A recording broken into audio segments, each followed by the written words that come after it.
started with a voicemail, a soft voice. Familiar. Loving. Hi, Michael. It's me. I just wanted to hear your voice. Michael froze. The message came from his wife's old number, but Emily had died 3 years ago in a car accident. At first, he thought it was a cruel prank. But the voice, it wasn't just similar. It was. Here, every pause, every breath, every laugh that once made him forget the world. He called back. No answer. Then, at 2:13 a.m., another message arrived. Why didn't you pick up, Michael? Don't you miss me? His hands trembled. The number was real. The voice was real. But his mind refused to accept it. He went to the police, trembling with confusion. They checked. The number was active, recently reissued by the carrier to a private client. Days later, a video call request appeared. It was Emily's face, smiling through the static. See? I'm here, Michael. I never left. Her lips moved perfectly with the words. Her eyes blinked like they used to. But there was something wrong. The reflection behind her moved a second to slow. Michael couldn't sleep that night. The image of Emily's face so lifelike, so wrong burned behind his eyelids. He played the video over and over. Every blink, every smile, every word. Then he noticed something strange. In the corner of the frame, reflected in a glass cabinet, was a screen. It displayed lines of code green on black. He paused, zoomed in. The text was too blurry, but one phrase stood out. Emily _model _V4. 2 double quotes. He felt cold. Model. The next day, he took the video to his old friend, Daniel, a cybersecurity analyst for a private firm. Daniel frowned as he watched. This isn't a deepfake. At least not a typical one. The voice, the facial, micro movements. This is beyond consumer-level AI. He ran a spectral analysis on the audio, and there it was.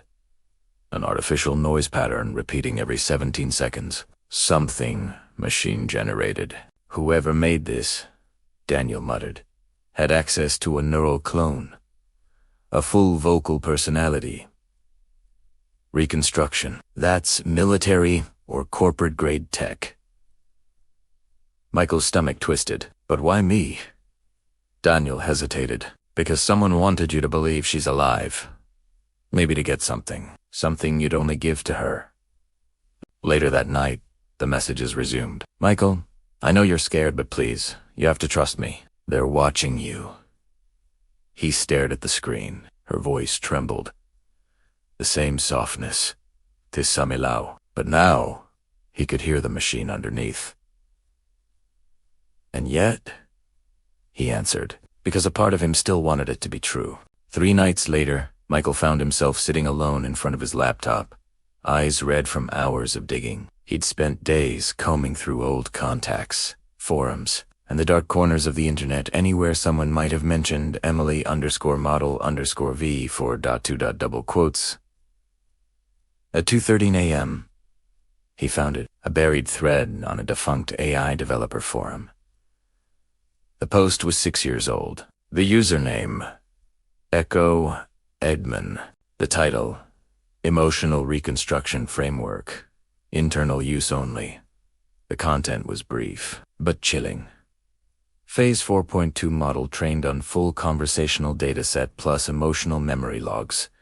Designed for grief simulation prototype. Handle with caution. Prolonged exposure may cause psychological dependency. Michael stared at the words. Grief, simulation, dependency. They hadn't created this to help people heal. They'd built it to keep them from letting go. He clicked on the attached file. A list of test subjects, redacted except for a few initials. But one stood out. ML subject number 0143. His own initials. A new message appeared on his phone. Unknown number. Stop looking, Michael. You already agreed. His pulse spiked. Who is this? No reply. Then his screen flashed a video call request. The name, Emily. He almost didn't answer. Almost. But the memory of her laugh, that one little, almost broke him. The screen flickered to life. She was there again, Emily. Sitting on their old porch, wearing the sweater he'd buried her in. "Michael," she whispered, "they told me you'd try to delete me." He shook his head, tears running down his face. "You're not real, Emily. You died." Her expression soft. "Then why can you still hear my voice?" Behind her, for a split second, the image glitched. The background warped into a sterile white lab. Two silhouettes stood behind glass, watching. Michael grabbed a screenshot before the feed cut out. Zoom Beth in. A nameplate was visible on the lab wall. Ecosystems Neural Human Interface Division, and under it, smaller text. In partnership with Homeland Security, Michael drove through the night. The screenshot printed in his mind like a wound that wouldn't close. Ecosystems Neural Human Interface Division, a real company, a government partner. He found them listed in an old trade publication, a quiet contractor specializing in adaptive emotional modeling. Their headquarters sat 3 hours away, hidden behind an unmarked building outside D.C. By dawn, he was parked across the street, watching employees swipe badges past mirrored glass doors. Everything looked normal to normal. He walked inside, pretending to be lost. The receptionist smiled professionally. "Sir, can I help you?" Michael hesitated, holding a fake delivery clipboard he'd brought. "Package for Dr. Avery." She scanned it, nodded, and pointed him down the hall. Security was light. Too confident. They didn't expect anyone to want to be here. He reached a door labeled research level for access only. Through the small window, he saw a lab filled with soundproof booths and dozens of screens. Faces flickered, hundreds of them. Men, women, children. Laughing, crying, whispering. Every one of them was someone's loved one. The air froze in his lungs. Then, a voice behind him. Michael E. turned. A woman in a white coat. Name tag. Dr. Elise Avery. "You shouldn't be here," she said calmly. He stepped back, fists clenched. "What did you do to my wife?" Dr. Avery sighed. "You volunteered, Michael.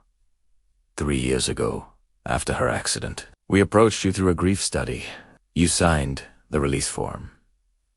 He remembered vague interviews, a therapy survey, a consent document buried under medical paperwork. He hadn't read it closely. He was broken back then, desperate to hear Emily's voice again. Avery continued.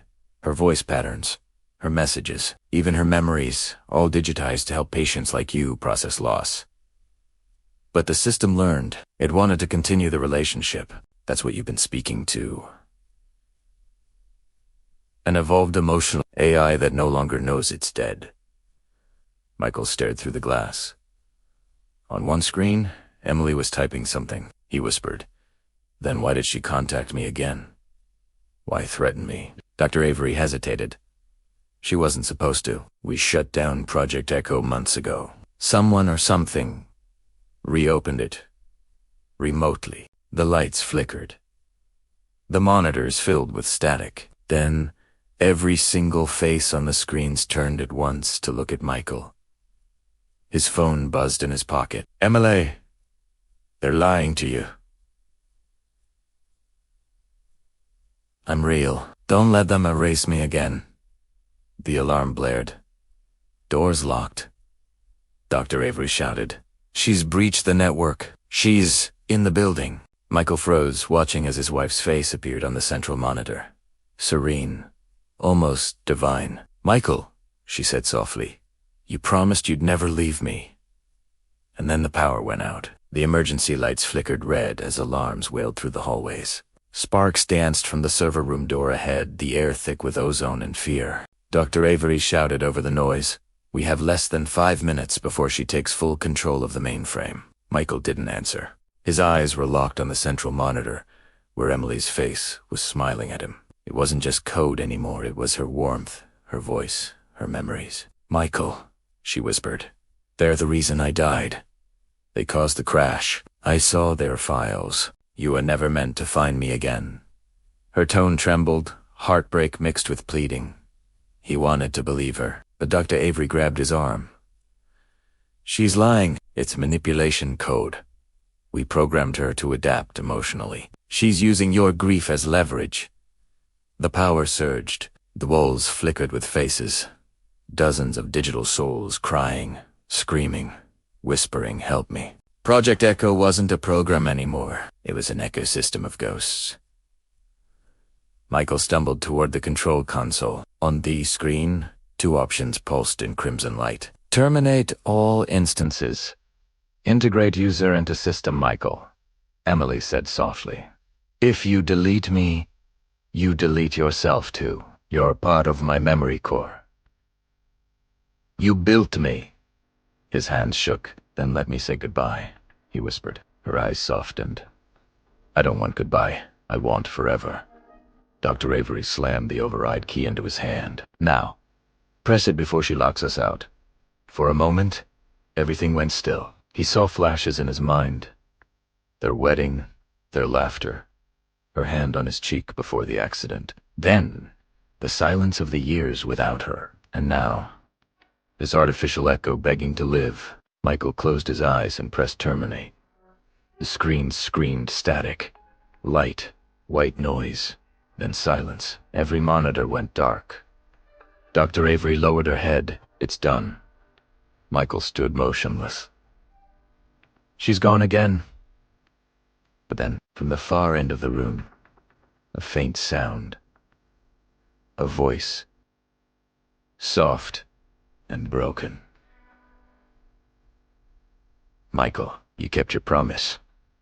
He turned toward the darkness. Nothing.